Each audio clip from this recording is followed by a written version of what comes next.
ऋषिभ्यो नमो महद्भ्यो नमो गुरुभ्यः येनाक्षरसमाम्नायमधिगम्य महेश्वरात् कृत्स्नं व्याकरणं प्रोक्तं तस्मै पाणिनये नमः। वाक्यकारं वररुचिं भाष्यकारं पतञ्जलिं पाणिनीं सूत्रकारं च प्रणतोऽस्मि मुनित्रयम्। ॐ नत्वा सरस्वतीं देवीं शुद्धां गुण्यां करोम्यहम् पाणिनीयप्रवेशाय लघुसिद्धान्तकौमुदीं। नमो नमः। Manoj, if you are there, you also may please record.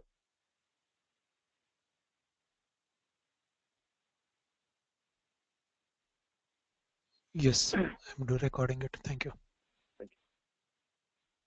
So last class, we started looking at the sutras. The first one that we were looking at was the Maheshwarani Sutrani. Let me bring that up.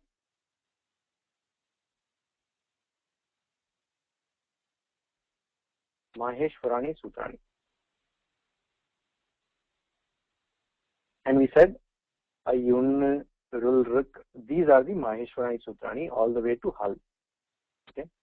And we looked at Nanada Dakkam, Nanada, Nuttavasane Nataraja Rajo, Nanada Dakkam Navapanchavaram. So, Navapanchavaram Dhakkam Nanada, who Nataraja, when after the end of the cosmic dance. And he said this. Okay. And there are some grammarians who say, okay, that is only a story, and it is mentioned, it is meant for what is called as Arthavada. Arthavada means to bring in a praise. Okay. That it's come from Lord Maheshwara. Finally, everything we know has come from the Lord. So what is this? So they say that this is actually, there is no pramana. There is no pramana to know whether this comes from the Lord or where has it come from. But we attribute this to Mahamuni Panini. Okay, that Panini is the one who has given us these Maheshwarani Sutrani. And these Maheshwarani Sutrani, they are the cornerstone, the main foundation of the Panini Vyakarana, as we know. And you will see, as we study, you will see that this is the main aspect. The Maheshwarani Sutrani, they are the foundation of the Panini Sutra literature as well as for the Vyakarana. It so happens that this sutra that you see right now here is a little bit of an arrangement, and the arrangement is with a particular specific order in mind. And what is the necessity for that order and all, that we will study as we go forward. Now we could spend a few days on the Maheshwarani Sutrani and understand them as to what is their layout and how the structure is, which we will do. But I would like to wait for a few more days and see the actual practical implementation or the usage of these Maheshwarani Sutrani, and then go from there. The first sutra, this is the first sutra. The first sutra is what? Ayun is your first sutra. These 14 sutras are the first 14 sutras. Okay? They are also called sutras, by the way. They are called Maheshwarani Sutrani. Iti Maheshwarani Sutrani Anadi Sanyarthani. Their purpose is to help in the formation of grammatical terms, sanya, like an and others. Okay? An, esha, an. Esha mantya itaha.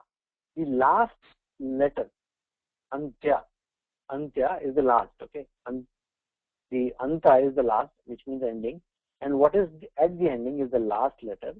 Esham. So Esha means Esham Sutranam. So these sutras, at the end of these sutras, okay, off the end of these sutras, there is a letter. And this letter is just emboldened here. Ayun, Ulrut, Eong, Ayauch, Ayavarat, N. Ni, Yabhain, okay, Karadash, Yabagadadash. These emboldened letters, which are the last letters, ending letters, they are called it. It is a technical term, by the way. It is a technical term. It's a term, okay, a grammatical term. From now onwards, Vyakarana, any technical term means Vyakarana technical term, a grammatical technical term, okay. So this we will know.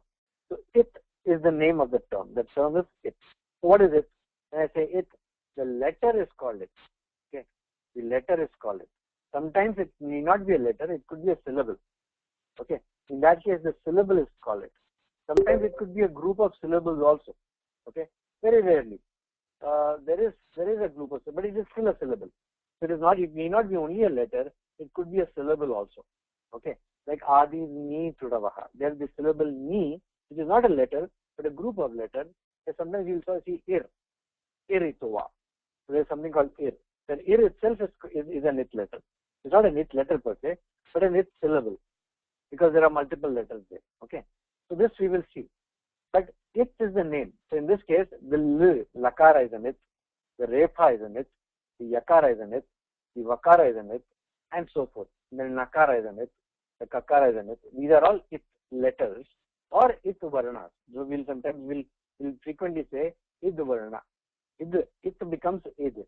There is a sandhi rule which we will study later. It becomes id varna. These are called id varnas. Okay, these are id varnas. And then he says hakaradi shvakaraha uchcharanarthaha. Whether there is a visarga here, by some sandhi rules, the visarga is gone. So we say hakaradishu akaraha uchcharanarthaha. But if you see the text itself, the visarga is not there. Hakaradishvakaraha. It is still hakaradishvakaraha, but the visarga is not there because the u is following and there are sandhi rules happening, and those sandhi rules we will see later. What is the meaning of this? Hakaradishu. So hakaradi. So hakaradi yeshante hakaradi. Those consonants beginning with hakara and others, those consonants, they are actually followed with an akara. Hakaradishu akaraha. So in the hakaradi, these syllables, there is a varna, avarna there. Okay, which you can see. This ha is actually a combination of hakara and akara. Okay, this is the first thing that we have to look at. And let us start with the notes in today's class. Okay, this is k. Okay, a, l. Okay, l, m, m. Okay, let us start with this. Now, why am I saying this? Because this is actually Kalma, kalma. This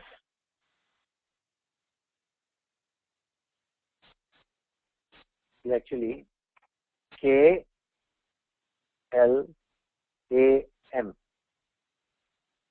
Okay. Now, what it means is that for some of you it is obvious, but for some of you, especially who have background with Hindi, Marathi, or Gujarati type of languages, you will find that this ending akara is generally not pronounced in a language like Hindi. Okay. In Hindi, you would like janama. Okay, would be said as janma, janam in Hindi. Okay, whereas in Sanskritam you say it as janama. Okay, this ma has to be fully pronounced. In that sense, ha is actually ha. Akara, and akara. Akara and akara. So this together forms ha. On its own, if I were to say, I cannot say that because the consonant cannot be said on its own. That hakara, the h of the hakara cannot be said on its own. So if I want to say that, what I do is I put this. I say this h with a dash below this. Okay, that dash mark that you see, which I don't know how to write on its own. You see that dash below the ha? That dash mark, okay, that dash mark is also called virama. Okay, or is also called halanta. either called halanta or it's called virama. Halanta is a rudi meaning. Virama means it is a pause. There's nothing after that. Okay. Halanta means it is ending in a hal sort of. Okay. That is the meaning there. But the dash itself has a name. The name of the dash is halanta. Or it is a representation of halanta. Or the dash is sometimes called virama. Okay. So this is kalma. This is what? Klum. This is klum. Okay. One more. Let us do. Kalama is what? Kalama. Okay. And one more. Kluma. Okay. This will be difficult to say because this is ka, lakara, makara, akara. Okay. I just wanted to talk about this because this is the general question that comes up. What is that ha? Where is that akara? I don't see the akara, and that is because of the languages that you already know. Okay. This hakaradishu akaraha. The akara following the hakara, the akara following the yakara, akara following the vakara, akara following the refa. Except takara is not followed by akara because these are the 8 letters. 8 letters are not followed with an akara. All other letters are followed with a akara. These akaras, they are purpose of their purpose is ucharanarthaha, only for enunciation. Without those akaras, you cannot say, okay, I'm not saying it because I cannot say it. Okay, so those akara, or y, or j, okay, you cannot say. You have to say ja. So the consonant should either be preceded by a vowel or followed by a vowel. Let this be clear. Now, the sutra goes further. The sutra, this is a vritti. I think Anu Aunty, you asked me a question about what is a vritti here in this case, right? The vritti here is this vritti. Is iti maheshwarani sutrani anadi sanyarthani eshamantya itaha hakaradishvakaraha uchcharanarthaha tanmadye tvityanyakaha. Okay. To it sanyakaha. That's how we say it. So in lan, the akara is not uchcharanarthaha. The akara here is an ich letter. Okay. Which we will see later. But that is what is the meaning of this. Okay. Lan madhye. In lan there is an akara. In that akara is uchcharanarthaha. Okay. Yaha varnaha akaraha lan madhye. Okay. It is uchcharanarthaha. It is for the purpose of uchcharana. One second. Okay.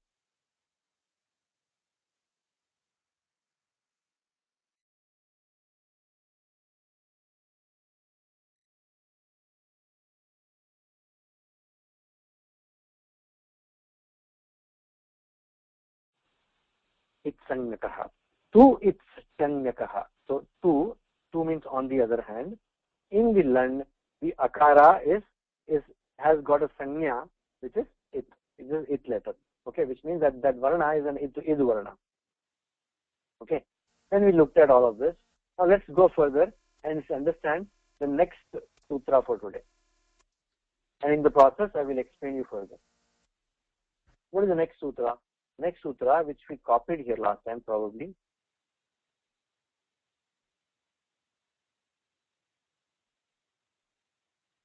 Halantyam.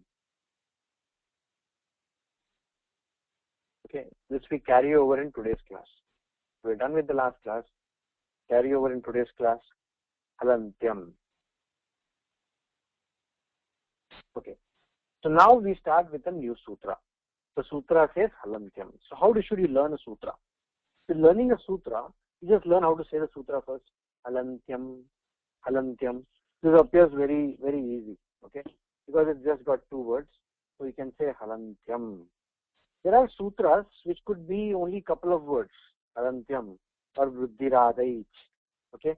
Or Stvato Soon Kasunaha. Okay.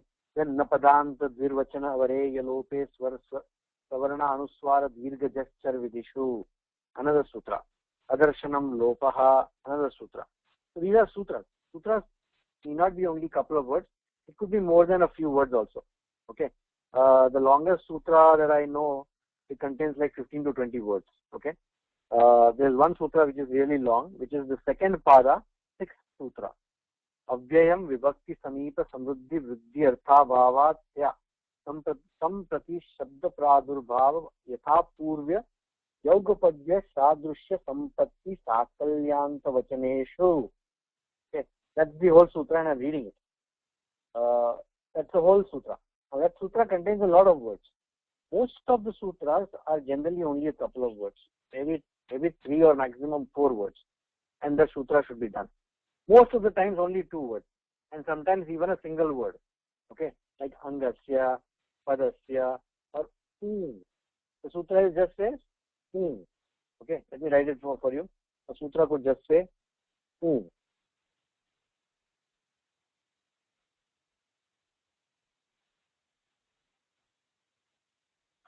So there's a sutra. The sutra itself is Okay. Unyaha. There's another sutra called Unyaha. So these sutras there are which could be single, could be a monosyllabic sutra, could be a one word sutra, could be a group of words, multiple words. Okay. These sutras do exist. And for us, the objective is to study as many sutras as possible. Now, these sutras on their own, they have a position in the Ashtadhyayi, which we said last time. You have the eight different adhyaya, and in that you have 4 padas in every one of those adhyayas. And then there are these numbers, which is the sutra number itself. The Halantyam is a sutra which is 133, which is 133. This 133 sutra means what? The first adhyaya, third pada, first adhyaya, third pada, and the third sutra of that third pada. Okay. Now, why do we have this as the first sutra? Why not start with 111? That is where we discussed last time. What is the prakriya order and what is the actual sutra order? Okay. So that we will see further. But this is the prakriya order. Whose prakriya order is this?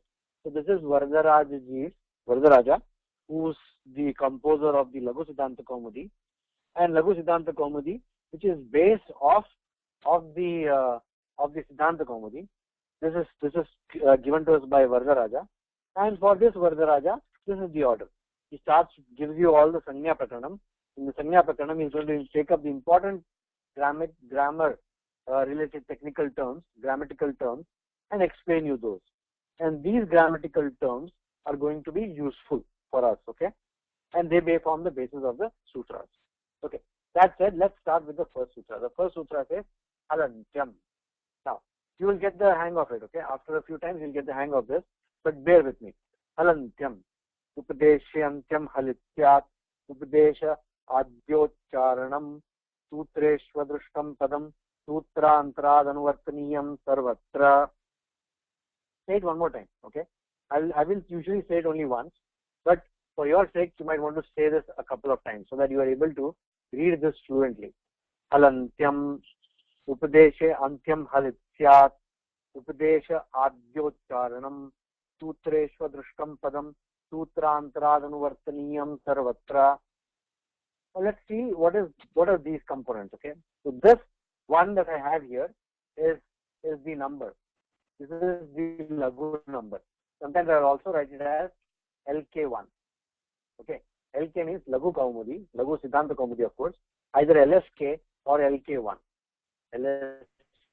LSK1 or LK1. Okay, especially you will see later on, I will be using this website very frequently. And in that website, I have all of these sutras, which are archived here. A couple of our friends, they did this wonderful task of taking the sutras and specifying what Siddhanta Kaumudi number it is, as well as what Laghu Kaumudi number it is. Okay. If I see 133, which is Halantyam. So for both Siddhanta Kaumudi, it is the first sutra, and also for Laghu Siddhanta Kaumudi also, this is the first sutra, 133. So this is a sutra. 133 is our sutra. Now what happens is that you have this statement below that sutra. Okay, I'm referring to the book that you have, right? All of you have this Gita Press book. It says It says Upadesha Antyam Halit Syat, Upadesha Adyocharanam, Sutreshvadrushtam Padam, Sutrantara Anuvartaniyam Sarvatra. Okay, so there's a typo here. Let's correct that.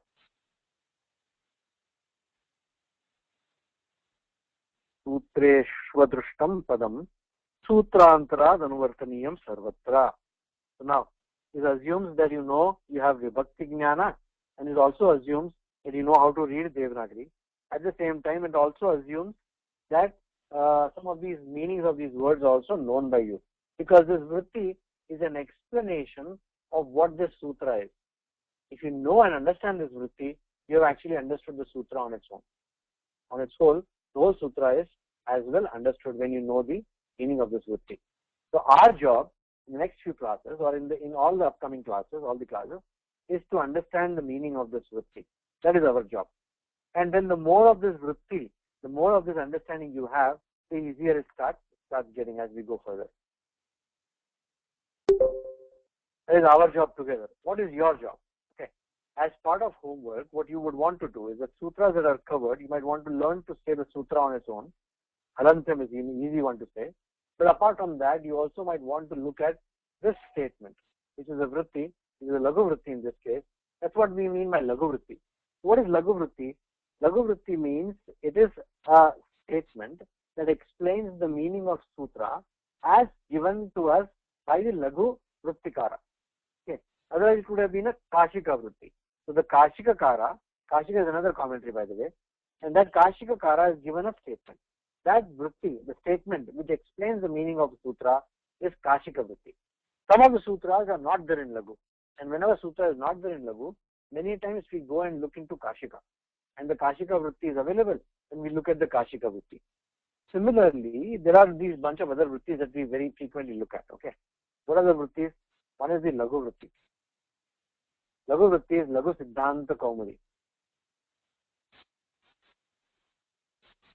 Okay. Then there is Siddhanta Kaumudi vritti. Okay. Then there is Kashika vritti. Kashika is an independent text, and that goes through the Ashtadhyayi order. Okay. Then there is also called as Prathama vritti.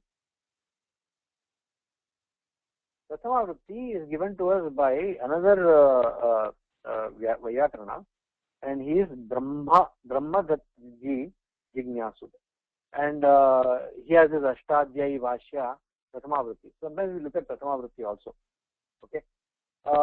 Then each of this, Laghu Siddhanta Kaumudi, has a commentary on it. And that commentary, Laghu Siddhanta Kaumudi, no, not Laghu Siddhanta Kaumudi. This is the Vardaraja. The author of this is what? Who is the author? Vardaraja. The Siddhanta Kaumudi author, okay, Siddhanta Kaumudi author is Bhattoji Dikshira. So for Siddhanta Kaumudi, sometimes we even look into a commentary of Siddhanta Kaumudi. There are two commentaries that we are aware of. One is Bala Manorama, and the other is Tattva Bodhini. For Kashika also, there are two commentaries. One is Padamanjari, and the other is Nyasa. Okay. So these commentaries do exist, and they are available also, very easily available. And these commentaries, they add more meaning to the sutras. Okay. So when we are explaining the sutras already has all of these aspects. Okay. The Nyasa, the Padamanjari, the Bala Manorama, the Tattva Bodhini, all that aspect is available. Now, let's look at the sutra and see how do you understand the meaning of the sutra. Upadeshe Antyam Halityat. Okay. Now, the first thing that you do is you break up the words of the sutra. Hal. Okay. This is Prathama Ekvachanam. Now you know what is 1-1. 1-1 means Prathama Ekvachanam. Antyam. Hal Antyam. Antyam is Prathama Ekvachanam also. Okay. So these are the two words. Now what happens is that there are something called as Anuvritti. Anuvritti. Okay. What is Anuvritti? Anu means paschat. Vritti means the vritti that follows later. Okay, that's one way to say. That's the little meaning. Okay, but Anuvritti means what? Many times, some of the words of the previous sutras are to be brought into this sutras. So, for example, this Anuvritti is very frequently used, especially whenever you are using a pronoun in a language. Like, for example, in English, okay, Rama and Lakshmana went to the forest. Okay, with Sita.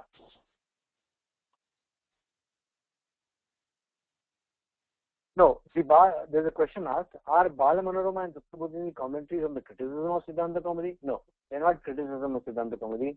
The vrittis are still succinct. Okay, the vrittis, they do not completely give you everything that you need. So many times there are various aspects of the vrittis, like all the Purvapakshas and Siddhantas. These are Vyakarana, Purvapakshas and Siddhantas. They are all dealt with in many of these commentaries. So the commentaries, they add it to the vritti. There are Vartikams of that vritti, then those Vartikams are brought in. Okay, but they are not described as criticisms. Okay, they are not criticisms. They are explaining the vritti further. They are more of commentaries.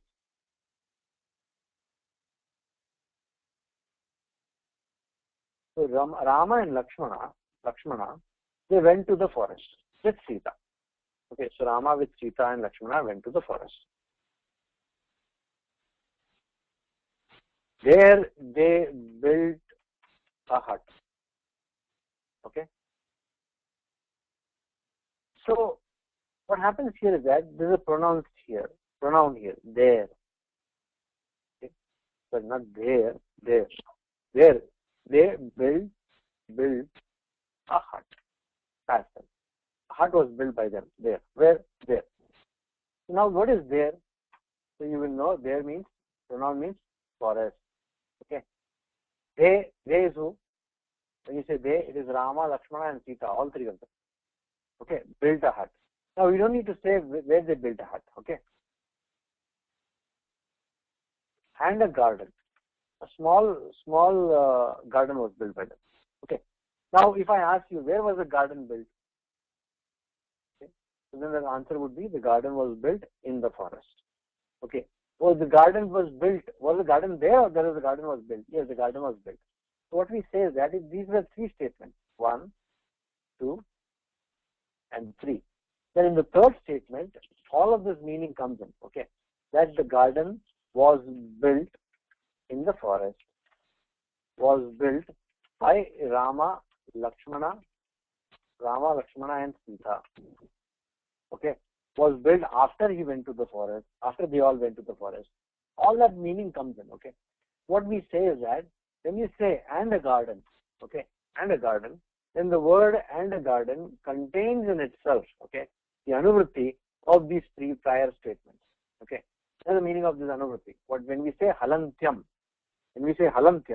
this halantyam gets some of the words from the previous sutra. Okay. Now, what is the logic? Which words come in? Which words do not come in? There is a logic behind that. Okay. And we won't go into the details of that logic at this time, but there is a logic. This word can come in. This word cannot come in. Why? Because this new word that is there, it replaces the previous word. Okay. So then the new word cannot come in, and so forth. Okay. So there are these logics. But whenever you see a particular sutra, the sutra has to be accompanied, or many times will be accompanied by a few other words. Okay. And those words may not be part of the sutra itself. But without those words, the meaning of the sutra is not complete. So where did those words come from? These words, okay, these words, whichever are there. For example, antyam, halantyam. And then he says what? Upadeshe antyam halityat. Okay. So this is a statement. This statement is the meaning of the sutra. Upadeshe antyam halityat. This is the meaning, this is the complete meaning of the sutra. Now, if you look at this word, this sutra, this statement, this vritti itself, it contains what? Upadeshe antyam hal ityat. Okay. Now, a few words, for example, Upadeshe is not there in the sutra. Antyam and Hal is there. Hal, Antyam, right? Antyam and Hal are there, right? What about it? It is also not there in the sutra. Syat, definitely you do not see it in the sutra. You just see Hal, Antyam. So what does it mean? It means that these words are not there. Okay? So what he says, Sutreshu adrushtam padam. So in the sutra, the words which are not seen, or rather in this case not heard, okay? These words which are not heard, Sutrantarat, that means from other sutras. Sutrantara means from other sutras. From those sutras, you have to bring in Anuvartaniyam Sarvatra. This is a Kritya Pratyaya, Aniyar. So Anuvartaniyam, okay, which means that you should, it is a should, could, would type of this thing. Krityas are those meanings, like potential type of meanings, okay. More of more of imperative, you should do that, sort of, okay, type of meaning. So, Sutreshu adrushtam padam, like Upadeshe and It and Syat, these are not visible in the sutras. Those padas, you have to bring them from the prior sutras. Just like and a garden. If I tell you a sutra, Ramayana Sutra, which is and a garden. What do you mean by and a garden? No, and a garden is incomplete. What do you mean by and a garden? Right? It doesn't mean anything. If you go back to the previous statement. There they build a hut and a garden. Okay, that is good. That means and a garden was also built. You get that meaning. What else will you get? Oh, it was built by whom? Okay, so Rama and Lakshmana, after having gone to the forest with Sita, built a garden after they built the hut, or something like that. Or maybe they build the garden and the hut together. Or maybe they build the garden first and the hut, right? If that was the case, then the statement would have been, there they built a garden and then they built a hut. These type of meanings that we infer, okay. So what you can do is from this, you can infer these meanings, okay. Infer these meanings. That's one thing you can do, okay. As well as you can, from the last sutra and a garden, let's say if it was a sutra, right, you can assume the carry forward of words from previous sutra. Okay. Sometimes these words are carried forward from the latter sutras also. Okay. And I'll explain you at that time how and why. But for now, you understand that they are always carried forward from other sutras, mostly from the previous sutras. Okay. This is the first word. So whenever you look at a sutra, you look at the pada of that sutra. After looking at the padas of the sutra, next thing you do is that you do a padacheda and then you look at what is the vibhakti of this pada. 1-1, Antyam 1-1, and then you bring in the anuvritti. The anuvritti is Upadeshe. Upadeshe is 7-1. Okay, it is 1-1. Okay, these are the few words that you have to bring in. Syat, Bhavati, Syat, and all of these you don't have to worry about. Okay, because it doesn't matter what happens. Syat means it is only used for the completion of the sentence. Upadeshe Antyam Hal It. Syat. Okay, means it becomes, sort of, it becomes. That means the Antya Hal of the Upadesha becomes or is called as an It. Okay, it's called as an It. It is an It. It is an It letter. Upadeshe Antyam Hal Syat. That is the meaning of this whole vritti. This vritti, not the whole vritti, but this vritti. Upadeshe Antyam Halit Syat. Halantyam. Upadeshe Antyam Halit Syat. Now you might ask, where did this Upadesha come from? Oh, these are the anuvrittis. What do you mean by anuvrittis? Anuvrittis means in the sutra or in this vritti, there are some words. These words are not part of the sutras. They're not part of the sutras. You bring them from the prior sutra. Now, if the prior sutras can contain a lot of words, for example, you look at 133, the prior sutra contains Upadeshe Ajanunasika. Okay, but when you only brought in the anuvritti of Upadeshe and it. Upadeshe and it. What about Ajanunasika? Why didn't you bring them? Who decides which vrittis to bring in? Okay, for now, until you figure out how those vrittis come in, until you figure that out, you take a help of a good commentary. Either the Laghu Vritti is telling you that these are in these and these are only the words which are coming, or some other commentaries you can look at. Even the Ashtadhyayi book that we have recommended also has information about what words come down as anuvrittis. Okay, and sometime later we will try to look at some of that and see how to understand those. Fine. Now that being said, you know halantyam, updeshe antyam halityat. Okay. What is the meaning of this statement? This statement means that in the Upadesha, the antya, ending hal. Okay. This means what? The seventh case of Upadeshe. Okay. Which means that Saptami is called Vishaya Saptami. That is in the context of Upadesha. What is Upadesha? I will explain it. In the context of Upadesha, okay, in the context of Upadesha, the ending hal, okay, ending hal,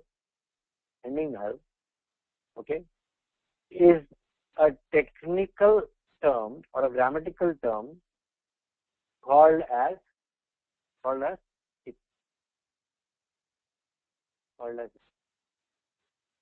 Upadeshe antyam halitya.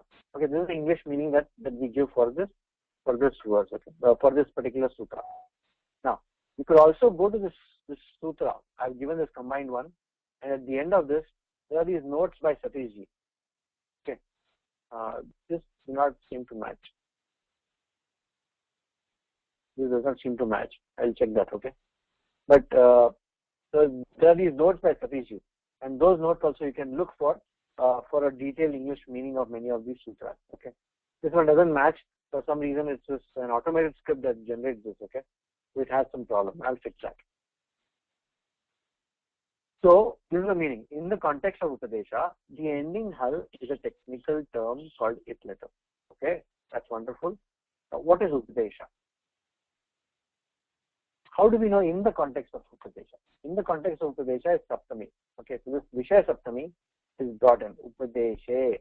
That is in the context of Upadesha. Antyam. Antyam is from the Sutra 1.1. Hal. So Antyam becomes an adjective to Hal because both of them are 1 and 1. Okay. And then it also is a 1.1. Okay. This is what happens when you have something that is like rose is red. Okay.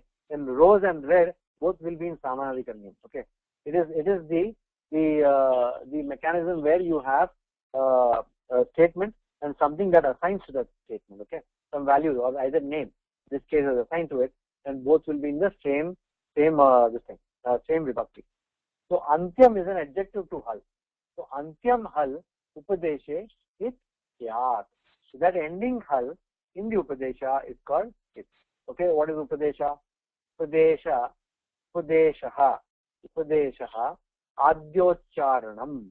Okay, upadeshaha adi ucharanam is adyocharanam. Adi Ucharanam is Adyocharanam. Okay. So let's see what is Adyocharanam.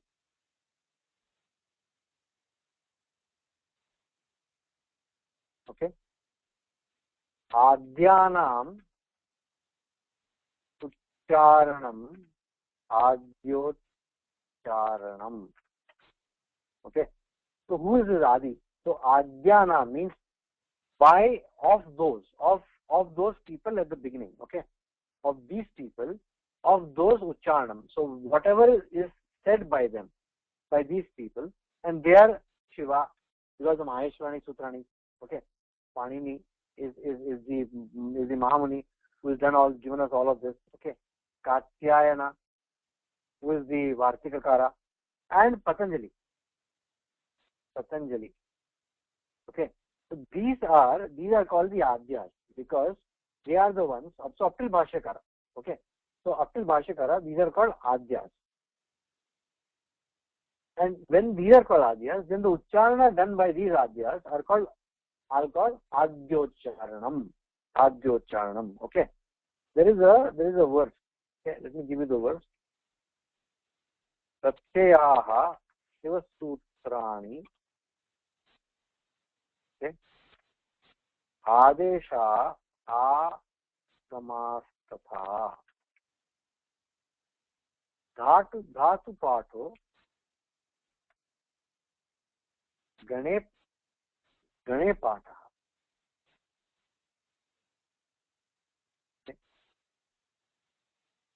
उपदेशाः प्रतीताः.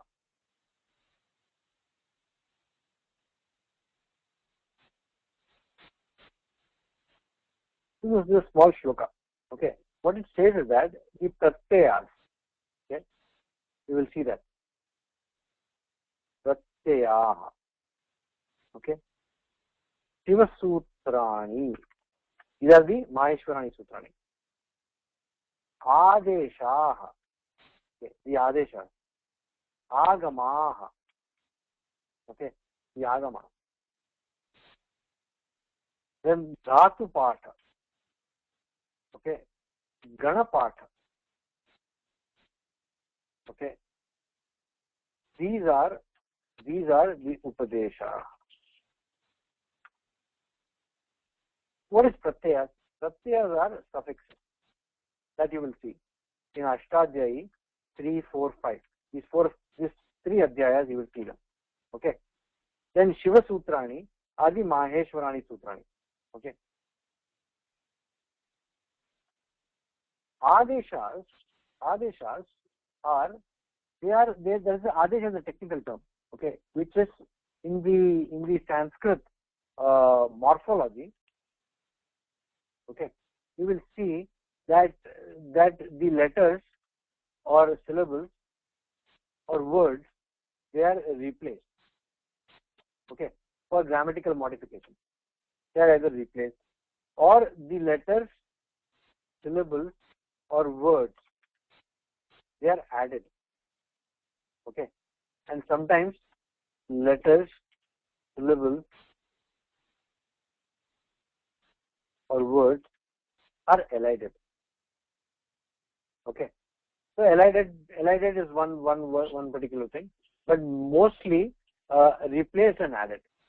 So when something, okay, let's say A is replaced by B, right?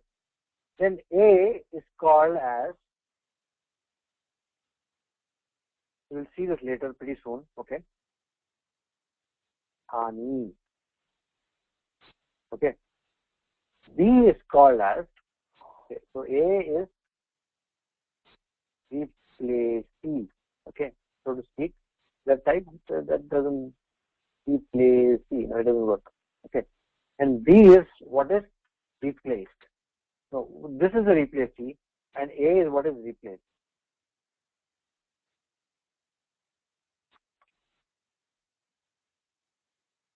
So B replaces A in this case. Okay. So then A is called Sthani and B is called Adesha. Okay. What comes as a replacement. Sometimes A will be added. Okay. Addendum, like with C. Something like AC or CA. Either C will be added at its end, okay, or C will be added at the start. Okay, so sometimes you'll have an addendum like that. In that case, C is called Agama.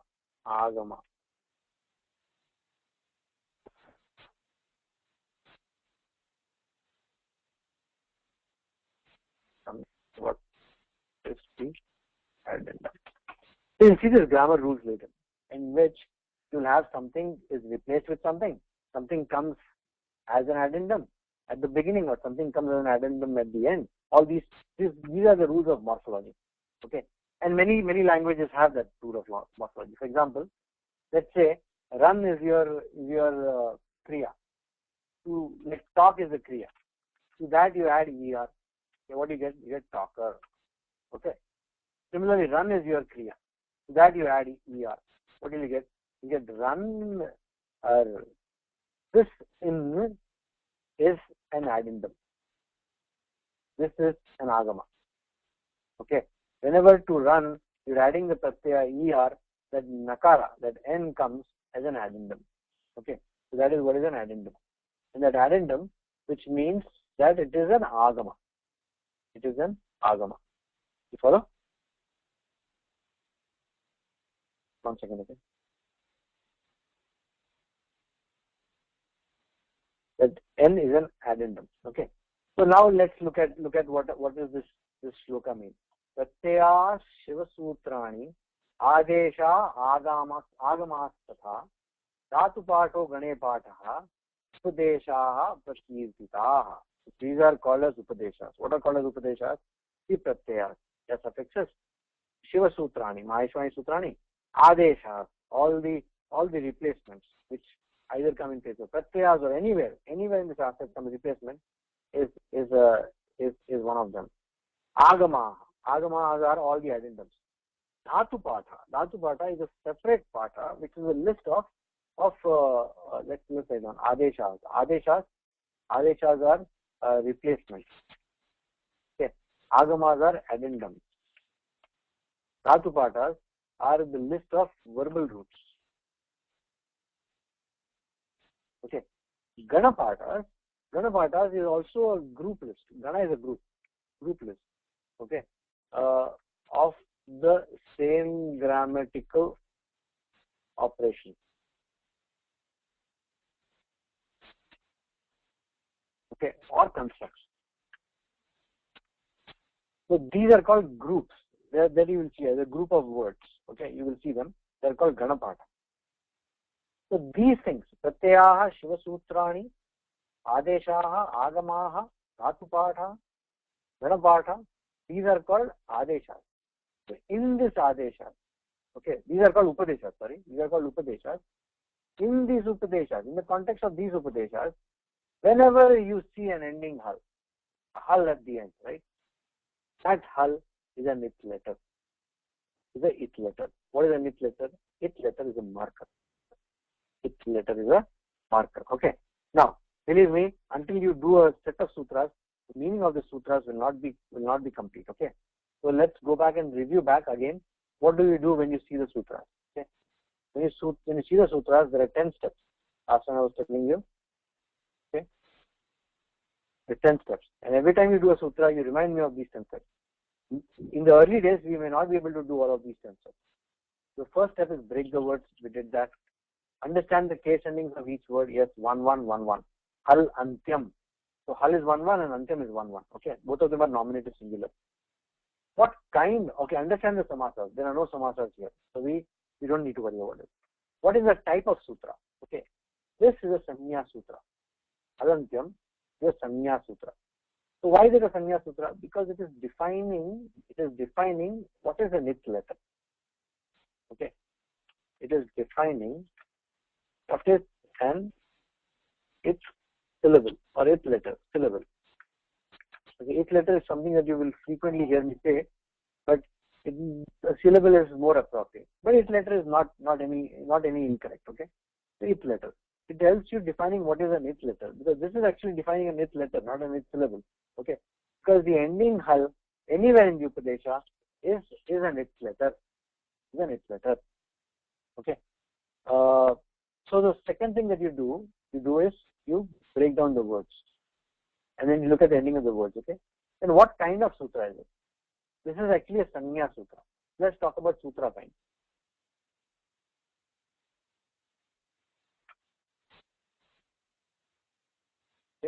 So it's nice to know right now what is the sutra type. But the one that we are studying right now is called a Sanya Sutra.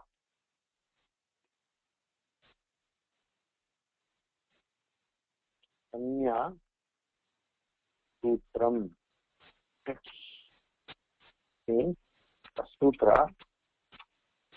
sutra defining a grammatical term. Okay. In our case, we are defining what is a nit letter. Then there are other types of sutras. Okay.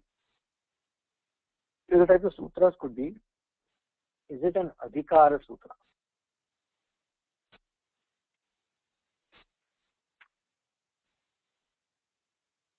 Adhikara is a governing topic. Then there are sutras which we will see now very soon. They're called Vidhi Sutras. Okay, which is a sutra providing a grammatical operation. Paribhasha Sutra. Sutra that is used or helpful in understanding the other sutra. Okay, we will see that. Okay. Here are the four main types: Sanya Sutra, Adhikara Sutra, Vidhi Sutra, and Paribhasha Sutra.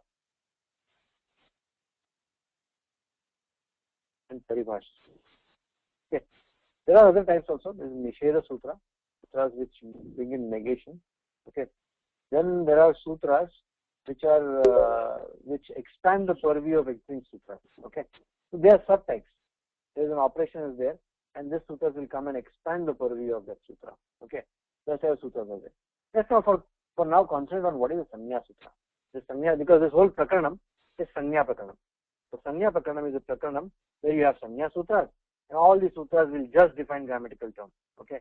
But in the process, it will introduce us to many of these terminologies. So these will define a grammatical term. We look at Adhikara, Vidhi, and Paribhasha as and when they come. Okay.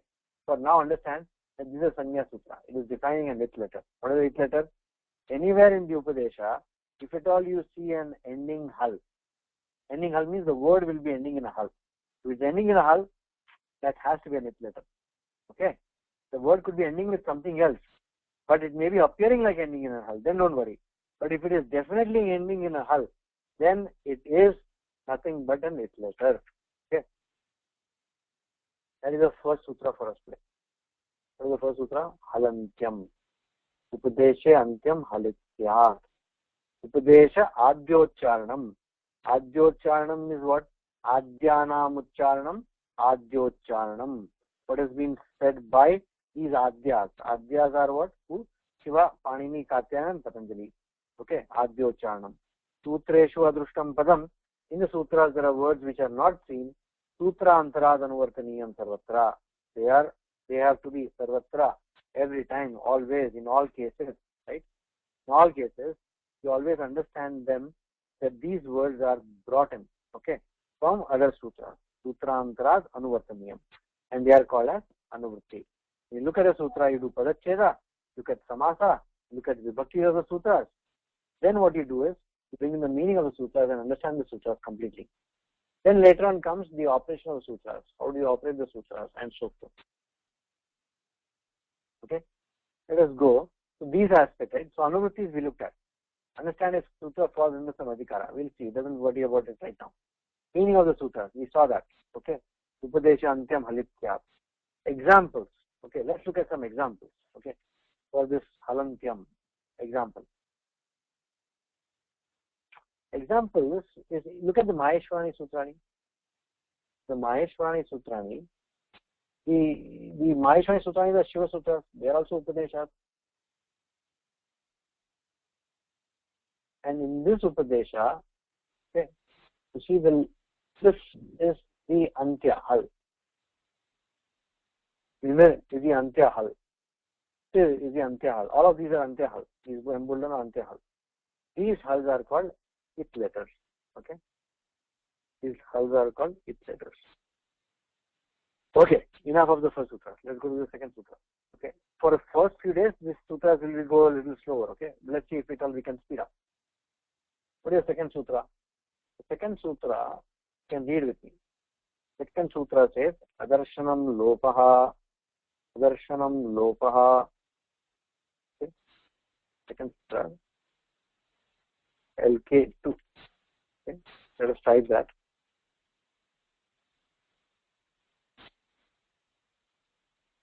Adarshanam lopaha. Okay. Sutra 1160. Sutra number is 1160. Now, a cautionary note here. Okay. Adarshanam lopa is 1160. Some books give this as number as 1159. Are they wrong? 1159. Some books it might be as low as 1156. Okay. So what happens is that these are called as, there are these two different orders. Okay. One is also called as the Laghu order, or the other one is called the Kashika order. Okay. What we follow when we number all these sutras is we follow the Kashika order. Now, why do we follow Kashika order and not the other order? Because we have been following Kashika order. Okay, so it is by parampara. Okay, parampariyena agataha. Okay, it is come by parampara. Our teachers followed Kashika order, so we also follow the Kashika order. That's how we remember the sutra.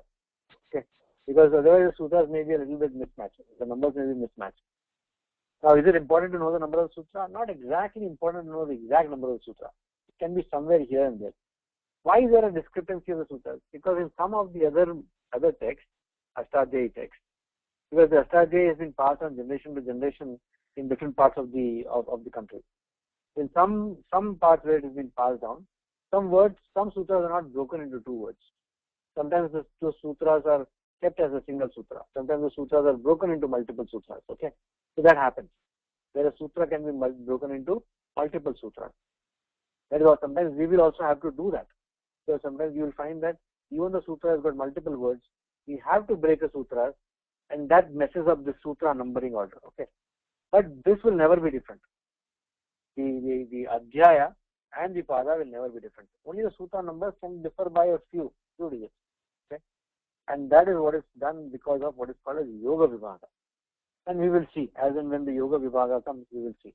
Okay, but the number that I give you here, 1160, is also Kashika number. If you pick up a book on Kashika, you will find that this is the number. Okay, but if you book up the book on Prathama Vritti, the number may be a little bit off. And this website that we have here, this is also available online. This website also, all these numbers that you have, they are all Kashika order numbers. Okay, so just FYI for your information.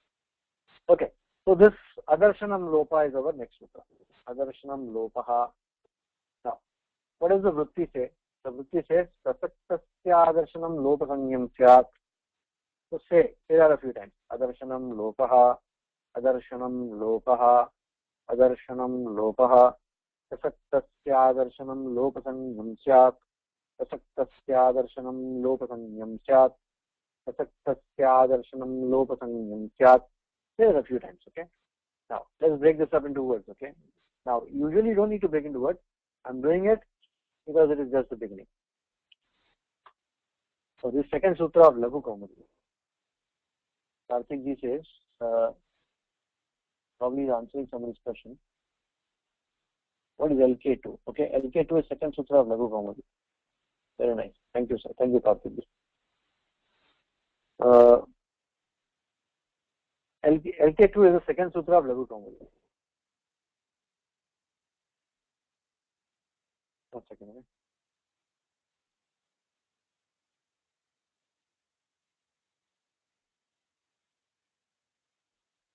This is the second sutra of Laghu Kaumudi.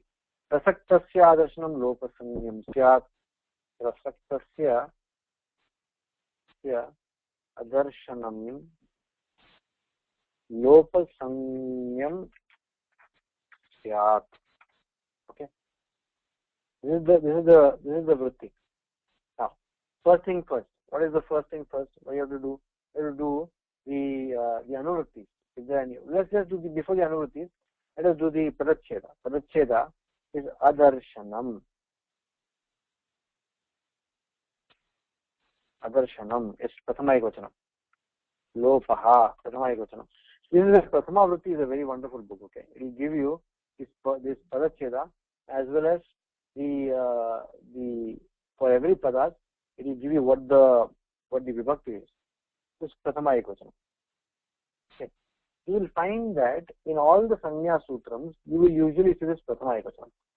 Upadesha Antyam Halityat. Okay. So Antyam Hal, plus whenever you do a Sanya Sutram, there are two things. What is called as Sanni. Okay. This is the named.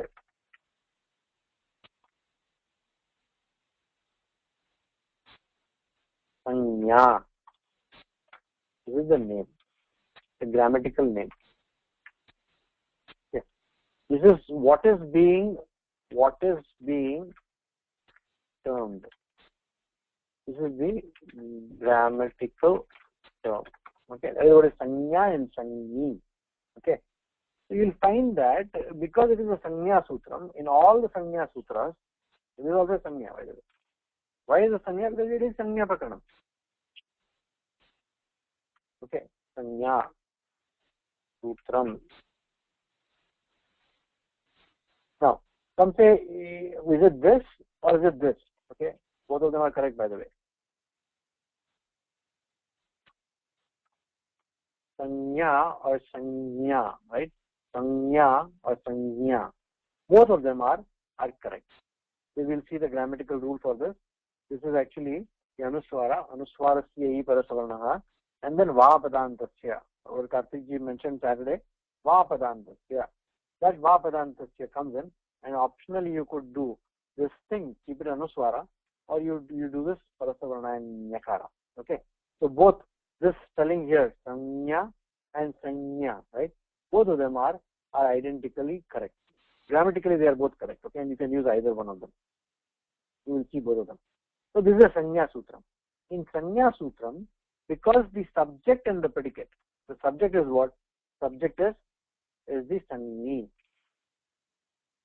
Subject is the Sanyi. Okay, and the predicate is what? Predicate is the Sanya.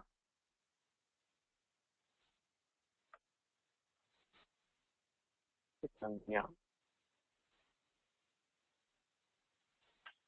Both the subject and predicate, Sanyi and the Sanya,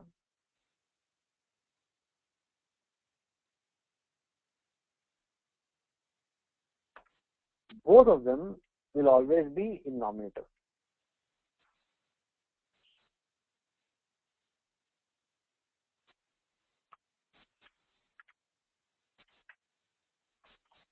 Okay, so always nominative. Sometimes singular, sometimes plural, because sometimes the name could be given to multiple of them. Okay, in that case it will be plural, but mostly it will be nominative. So here Adarshanam Lopaha, Sanya is again here. Okay, we'll come to, so we have to, every Sanya Sutram, we have to find out what is the Sanyi and what is the Sanya. So Sanya, in the previous case, Halantyam. So Halantyam, okay, in that Halantyam, this Halantyam, Antyam, Upadeshe Antyam Hal, right? Upadeshe Antyam Hal is the Sanyi. What is Sanya? It is the Sanya. So here, Upadeshe Hal Antyam is the Sanyi and it is Sanya. So what is being named? Antyam Hal in the Upadesha is being named and the Sanya is it. Similarly, in this sutra which we are looking at now, Adarshanam Lopaha, also we have to find out what is the Sanya and what is the Sanyi. Okay, in the Sanya Sutram, this will be the case. We have to find out what is the Sanyi and what is the Sanya. Here what happens is that there is an Anuvritti that is coming here. The Anuvritti I'll put it into brace brackets like this, okay? There is an Anuvritti that is coming here. And that Anuvritti is coming here is Thanasya. Thanasya. There is a prior sutra which was there, Sthani Antar Tamaha 1150. Sthani Antar Tamaha. Okay. From this Sthani Antar Tamaha, this Sthana is brought in by the Vrittikara. He brings in that Sthana here. Okay. And he makes it the sutra as Adarshanam Lopaha Thanasya. Thanasya. Okay. So this is what is also called Manduka Pluti Nyaya. So this particular Sthana, it jumps from 1150 and is brought here into 1160. Okay. But Sthana is not required in any other middle sutra. It is just brought in here. Okay. Why is this done? It's because this sutra is a special sutra. What does sutra mean? It says Adarshanam Lopaha. What is Adarshanam? Adarshanam means what is there but not visible. What is there but not visible. Okay. Visible is when you see with your eyes. Okay. But Drushir Prekshane, this dhatu is also jnana. It means jnana, that you know, that you come to know. Okay. That type of meaning is there for this dhatu, Drushir Prekshane. So when you say it is not visible for what is there but not seen, right? Okay. There's another meaning for this is basically what is there but not heard. Why? Because this is Shabda Shastra. In the Shabda Shastra, Atha Shabdanushasanam, okay, Panini starts like that. Atha Shabdanushasanam, they are going to Shabda Shastra. And Shabda is all what is heard. Okay. So we don't usually refer to as what is seen, but rather what is there but not heard. Okay. So this what is there but not heard is very important. Because in grammatical terms, the what is there but not heard, okay, is the adarshanam. And that gets lopaha. Lopaha is the sanya. Lopaha is the sanya. For what? For that which is being there, but it is not heard. Okay. So sometimes a vritti could also mean vidyamanasya. Vidyamanasya, vidyamanasya adarshanam lopaha sanyam syat. Okay. What does it mean is that what is there, but it is not seen, not heard rather. Okay. It is called adarshanam. And that adarshanam, that the fact that something is not seen, not heard, it gets a sanya called lopaha. Very important that prasaktasya adarshanam. Okay. Basically prasaktasya eva nishedasya. You can do the negation of something that is already a fact. If it is not there, you cannot do any nisheda. This is another law, by the way. Okay. Prasaktasyeva nishedaha. Similarly here, prasaktasyeva adarshanam. Okay. That lopa sanyam kya. Why is this? For example, here in my hand, there is no elephant. Okay. That is not to be said because on the hand, there cannot be an elephant. Okay. But if I say, at this time, somebody comes and says, okay, you like a guest comes to the house and says, I don't want coffee. No, but nobody asks the person there if you want tea or coffee, right? But the person says, I don't want coffee. Okay. You don't do that. When somebody asks, okay, would you like to have tea or would you like to have coffee? Then you say, no, I would not like to have coffee. Maybe tea is better. Or you would say, I would not have to have tea. Maybe coffee is better. Or you might want to say, I do not want to have tea or I do not want to have coffee either. Okay. But the negation is done after something is there. That is one meaning. Prasaktasya eva nishedaha. But here he is saying that prasaktasya adarshanam lopaha. That means something that is there, vidyamana, but it is not heard, then it will get lopa sanyasya. This is very important because many times you will see after an avyaya, there are a set of pratyayas called supratyayas. Okay. Let's say you have an avyaya and it's followed by a supratyaya. Okay. See, now avyaya is a word here. But I don't want avyaya to be a word, I want the avyaya to be a meaning. In that case, I will put it into a bracket like that. Okay. In a square bracket. So now what you have is a word which represents an avyaya and is followed by a supratyaya.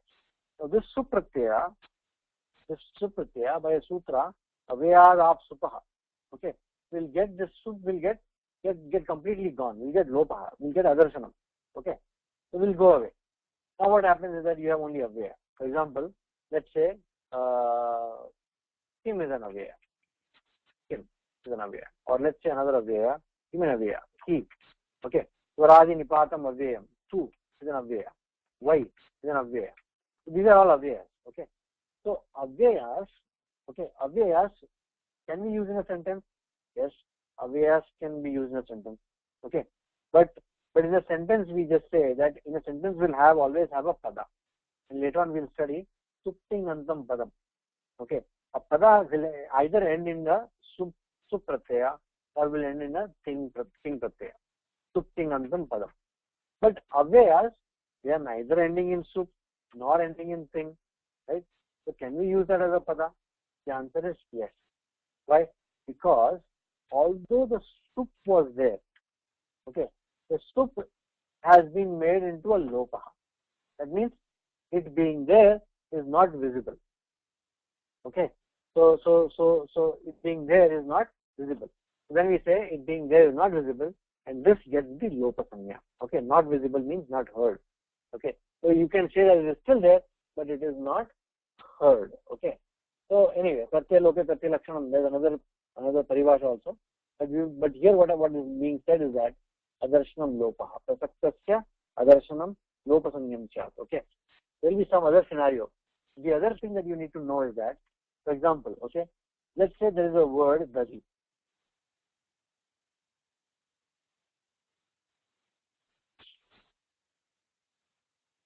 Oh, there's a word dadi. Earlier, there were some other words like Upanishad, right? It actually comes from a dhatu called sad. Okay, shadr is the dhatu. That sad dhatu is added a pratyaya called kvit. Okay, they added a pratyaya called kvit. This kvit is a pratyaya where every letter is a it. Okay, kakara is an it by one sutra. Okay, lashakva tadite. Pakara is an it by halantyam, as we know. Pakara is an it. V is also goes away, and we say Vera Pruktasya, there's a sutra, it makes us go away. So what happens is that in that sad, this whole krip goes away. Whole krip goes away, and the sakara becomes shakara, and the word Upanishad is formed. Okay. Now this Upanishad is actually a kribanta. The kribanta. It is ending in pratyaya called krip. Now, why is it a kribanta? Because a kribanta is a krut pratyaya, that makes it kartari prayoga. Okay, it's a kartari krut pratyaya. Now, some of you or many of you may not understand this set of words. Don't worry about it. Okay, but there is a sutra which says rasvasya piti kruti tuk. That means that if at all you had a krut pratyaya, which is a piti kruti krut pratyaya. Okay, then this rasva will get a to add a tu after that. Okay, add a tu after that. So now what happens is that for a sad that doesn't apply. For some other cases it applies, and a tu will come in. But a dadi like word, dadi means curd, by the way. Okay, dadi like word. Let's say you say, okay, quip comes in here and went away. Okay, and now I don't see the quip, so let me add a tu there. That is not allowed. Why? Because the quip was never mandated for dadi. If quip was mandated for dadi, and if quip goes away, if quip was mandated for dadi, it is like the whether if you will have coffee or tea was told, then it goes away. Then you say, I do not want coffee. Okay. Only in that case, quip is understood to be there. But in case of dadi, you don't understand the quip to be there, okay? Because the quip was never mandated. You follow? Anyway, some of these discussions we will do further on Saturday class, okay? We'll go back in Saturday class and deal with this. It's not very important at this point of time, but you need to know that there is a particular meaning there. Prasaktasya. That means something had to be there, what is there, but is no longer visible now, okay, or is rather not heard now. Then only you will get a lopa sanya. Or other cases, you don't say, oh, there's no elephant in my hand, the elephant got a lopa. No, the elephant was never on the hand, it will never get the lopa sanya. It had to come and then go away, and then it is not visible. Then only you will get the lopa sanya. Okay, if you know that part, you're good enough. Okay, so anyway, adarshanam lopaha, prasaktasya adarshanam lopasanyam syat. Okay, let's do one more sutra for today. This means that lopa is a sanya. What is a sanyi? The sanyi is adarshanam, going away of something that was there and that you do not hear anymore. That is the lopa sanya. Okay, which means that being there is no longer heard anymore. This is the third sutra for today. The third sutra is a sutra which is LK3. LK3. Okay. This naming, this convention is our convention. Okay, nobody uses this convention. Okay, this is actually our first Vidhi Sutra today. It says Tasya Lopaha. Okay, the sutra is a Vidhi Sutra. Vidhi, Vyakarana Vidhi.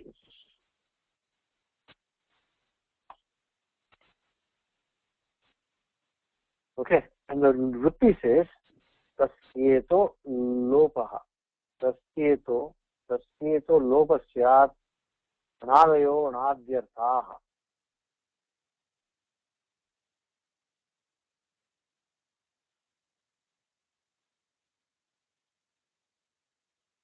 That is the Laghu Vritti.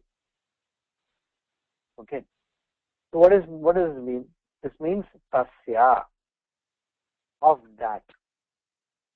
Tasya itaha. This tasyeto is actually broken up as tasya itaha. Of that it letter. Of that it letter. Lopaha. Lopaha syat. Lopaha will happen. Okay. Lopaha will happen. Ranadayo ranadhyarthaha. Okay. Which means that it is used, the nakaradi, nakara and others are used for the purpose of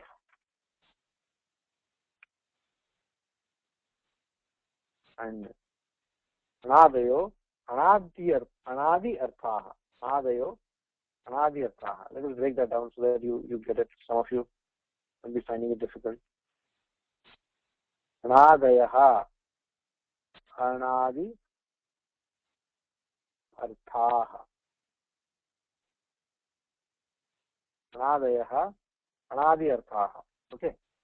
So what is this third sutra coming out? Okay. Tasya. Tasya, it gets an anuvritti of it. It. And it was in first case, but here it becomes sixth case.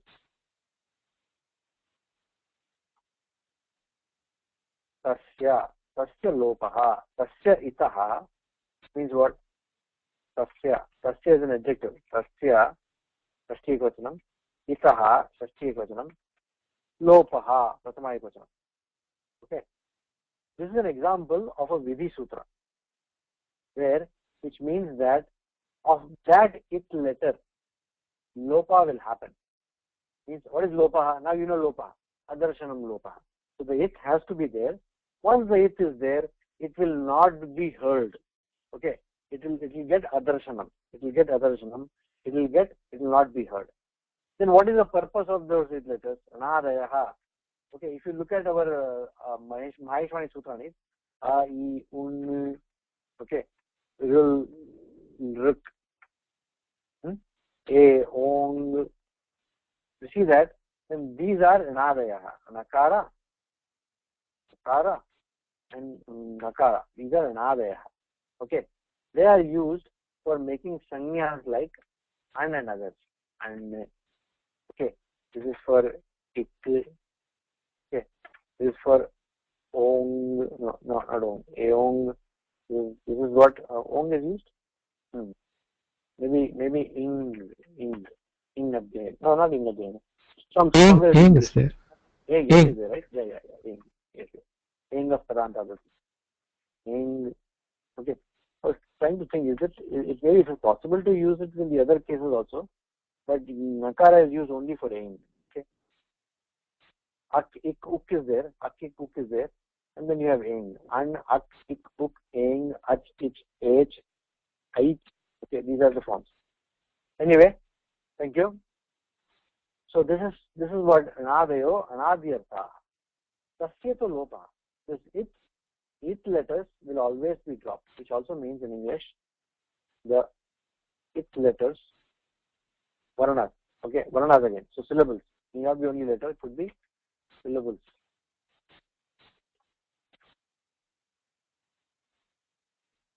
Are dropped. Lopa. Either not heard. But they are still there. Okay? They are still there, but they are not heard. That is how we look at it. Okay? That is how we look at it. Tasyeto lopaha. So the sutra is simple. Tasya lopaha. Tasyeto lopasyad. Nadayo nadyarthaha. Tasya lopaha. Tasyeto lopasyad. Nadayo nadyarthaha. Nadayo yanadayaha. Anadi arthaha. They are for the purpose of making and another sanyas. Okay? And another sanyas. There are a lot of grammatical discussions here. We will skip those grammatical discussions. We'll try to cover more sutras. Okay. Anadayo anadyarthaha. Then there is one more sutra. Let me just introduce you to that sutra. I'll explain you the details of the sutra next time. Today we just studied a lot of operations of sutras. How are these sutras operating? Okay. The next sutra is the Sanya Sutra. Adirantena Saheta. Okay. Adiyantena Saheta, the sutra, the number for which, let me give you the number, 1171. Okay. In Lagu 4.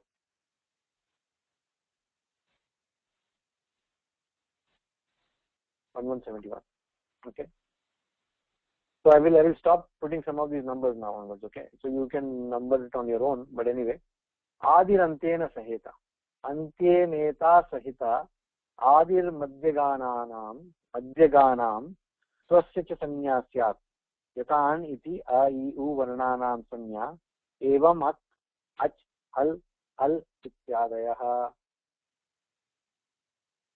This is a very important sutra because this is a sutra that tells you how to use the Maheshwarani Sutrani. Okay. Not only that, it is used in other places also, but especially Maheshwarani Sutranis. How do you use them? Okay. So Adihi, first Padachira. Adihi Padama Ekvachanam. Antyena. This is Tritiya Ekvachanam. Saha is an avyaya. Okay. Ita means it's the Tritiya Ekvachanam of it. It is Ita Saha. It gives the anuvritti of Swasya.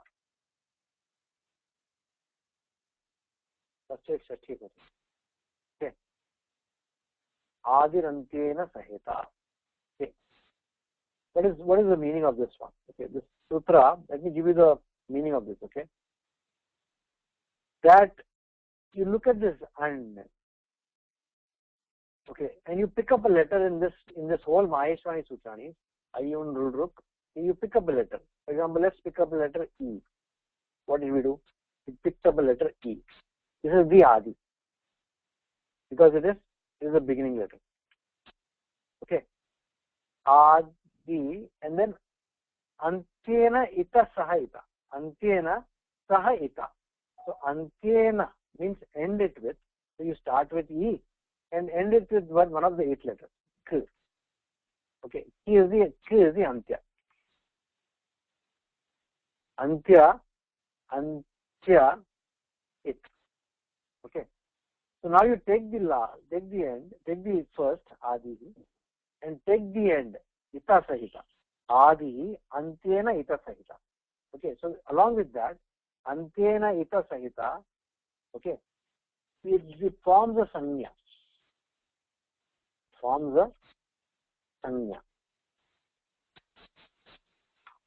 now Ik is a Sanya.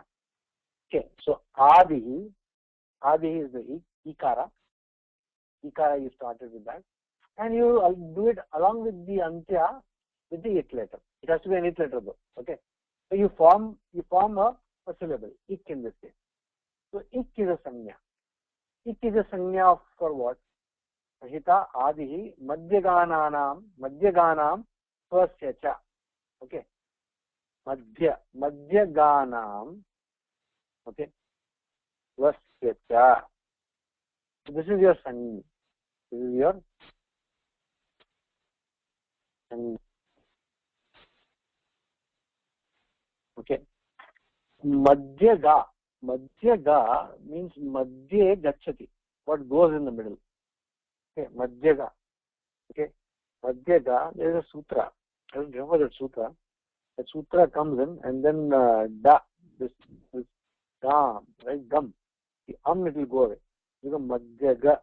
Madhyaganam is very similar to Ramanam, something like that. Okay. But the Pratipadikam is Madhyaga. So Madhyaga is Madhye in the middle, Gachati, which goes in the middle. Okay. That is a Madhyaga. So Madhyaga are all the letters in between. So letters in between are what? Are basically U. Okay. Okay. worry about n, it will get dropped. Don't worry about n. R and L. Okay. So between ik, for the ik you start with E, and you start with, take all the letters, skip all the 8 letters. E, so you start with E, right? What are the in between? U, R and L. Okay. These are madhyaka. And swasya. Swasya means adehe. No, whatever is the adi of that. Swasya, adehe. It means the ikara. Cha, sanni. These are the sanni. Okay. Sanyasya.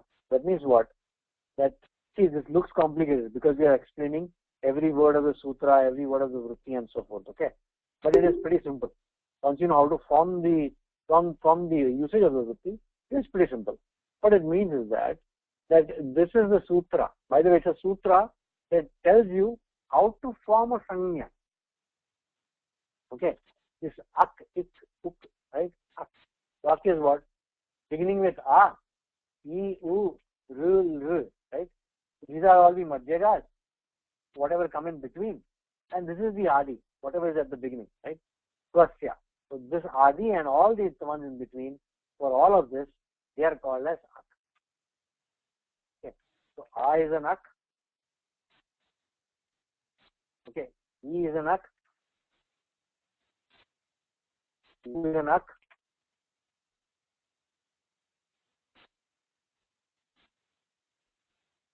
Okay. So ak is a sanya for all of them, by the way.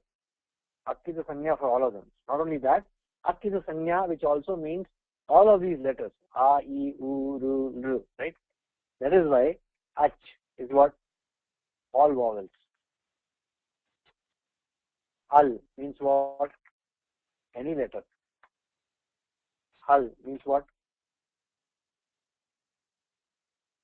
Yeah. There's a question asked, why do we mention about Adi and Swasya?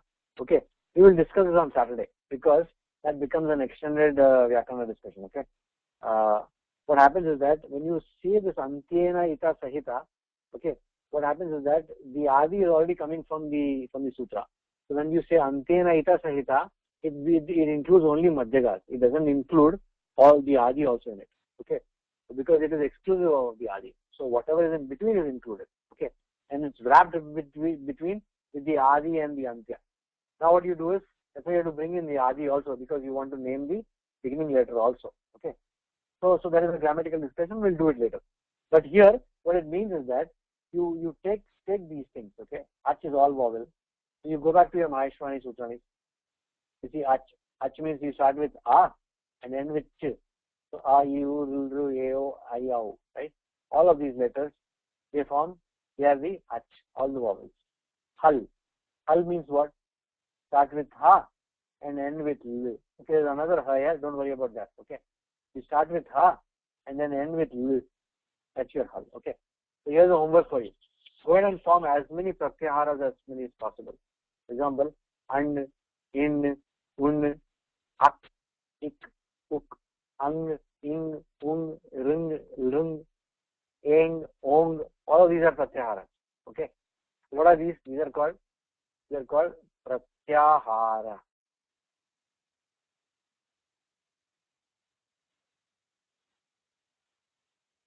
Okay. There are so many pratyaharas are possible. Okay. There's a huge number to that, which are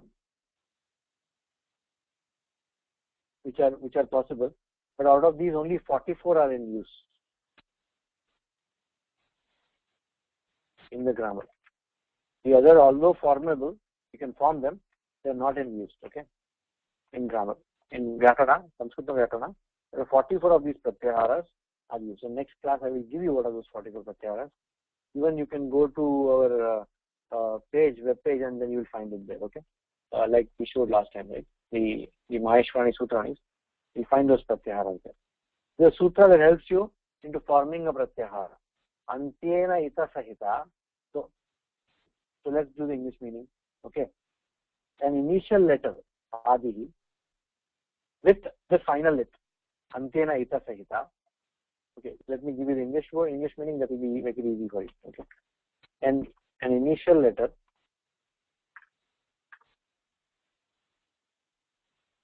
initial letter with a final it, okay, letter at its end. Antyena ita sahita, okay. You form a sanya, a term. Okay.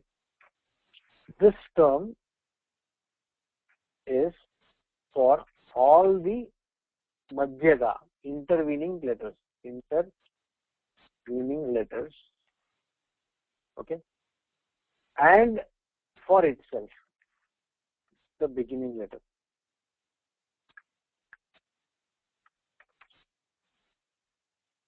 This is the Vyakarana meaning, okay? English, in Angla Bhasha, this is the meaning. Antyena ita sahita, sahitaha, adihi, madhyaganam swasthita sanya syat, yata an iti, a, I, u varnanam sanya. He is explaining that an is a sanya for a, I, and u, okay? An iti, a, I, u. Varnanam sanya. A, I, U, Rul, Ruk, right? So, A, I, U, Varnanam sanya. You see here, A, I, U. For them, the sanya is what? An. In is a sanya for E and U. For Un, you don't need a sanya. You can just say U. Because U is as good as Un. Don't need to add the N there. Okay? Ak is a sanya for A, I, U, Rul, R. Or Uk is a sanya for U, R, L. Ik is a sanya for E, U, R, R. Ach is a sanya for all the vowels and the diphthongs. H is a sanya for only the diphthongs, and so forth. Okay. We will stop the class here and we'll open for any questions that you have pertaining to what is done here. All other questions you can please hold off until Saturday. Om Purnamadah Purnamidam Purnat Purnamudachyate Purnasya Purnamadaya Purnamevavashishyate. Om Shanti Shanti Shanti. Harihi Om Shri Gurubhyo Namaha. Harihi Om Tat Sat Shri Krishnarpanamastu.